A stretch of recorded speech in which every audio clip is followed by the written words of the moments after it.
আমি রিসেন্ট একটি ছবি করছি। ছবির নাম হচ্ছে নীল আকাশে পাখি ওড়ে, সরকারি অনুদানের ছবি। তো এটা একদমই কমপ্লিট করলাম, ডান।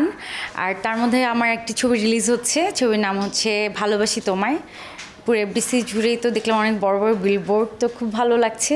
ছবির প্রচারণা চলছে। না, ঈদে ছবি রিলিজ হচ্ছে না, ঈদে হল পাওয়াটাই তো মুশকিল হয়ে যায়। দেখা গেলো ছবি নিয়ে কাড়াকাড়ি লেগে যায় যে কে কয়টা হলে রিলিজ দেবে। সো ঈদের বাইরে রিলিজ হবে। শিল্পী সমিতি নির্বাচনে আমাকে জয় চৌধুরী বলেছে নির্বাচন করার জন্য। সো এখনও যেহেতু আমাদের কমিটি গঠন হয়নি, এখনও ডিক্লারেশন আসেনি, সো আমি এখনও কিছু বলতে পারছি না, কিন্তু প্ল্যান আছে।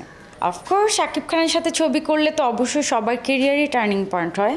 আর আমার জীবনের প্রথম ছবি ছিল শাকিব ভাইয়ের সাথে, হিটম্যান চলচ্চিত্র। সো আমার একটা সৌভাগ্য ছিল যে শাকিব ভাইয়ের সাথে কাজ করেই কিন্তু আজকে আমি এত দূর এসেছি। অবশ্যই ভালোভাবে দেখি, কারণ সিনেমা তো সিনেমাই। এটা যে শুধু বাণিজ্যিক ছবি হবে, অফ ট্রেকে ছবি হবে, এটাকে আমি কখনো অন্যভাবে দেখি না। আমার কাছে কাজটাই ইম্পর্ট্যান্ট। আমি সবাইকে অনেক সুন্দরভাবে ওয়েলকাম করতে চাই, কারণ আমি চাই আমাদের ইন্ডাস্ট্রিটা বেঁচে থাকুক, ইন্ডাস্ট্রিটা জমজমাট থাকুক। আমাদের অনেক সিনিয়র শিল্পী ছিল, শাবনূর আপু, মৌসুমী আপু, ওনারা কিন্তু এখন ইন্ডাস্ট্রিতে নেই। এখন হয়তো বা আমরা কাজ করছি, আমাদের পরে আবার অন্যরা আসবে। সো আমাদের ইন্ডাস্ট্রিতে বেঁচে থাকতে হবে। সবাই আসুক, সবাই কাজ করুক, ইন্ডাস্ট্রি বেঁচে থাকুক, এটাই আমি চাই। ফার্স্ট অফ অল আমি গল্পকে প্রাধান্য দিই, তারপর হচ্ছে ডিরেক্টরকে প্রাধান্য দিই।